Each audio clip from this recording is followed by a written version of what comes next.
လို့ကိုမလို့ပါနောက်ရှက်ကအောင်နောက်ထဲမှာဆွဲနေတဲ့ဆွလုံးနှလုံးက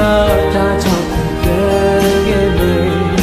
ပြန်လဲလာမယ်တော့ဘယ်လိုလဲမေ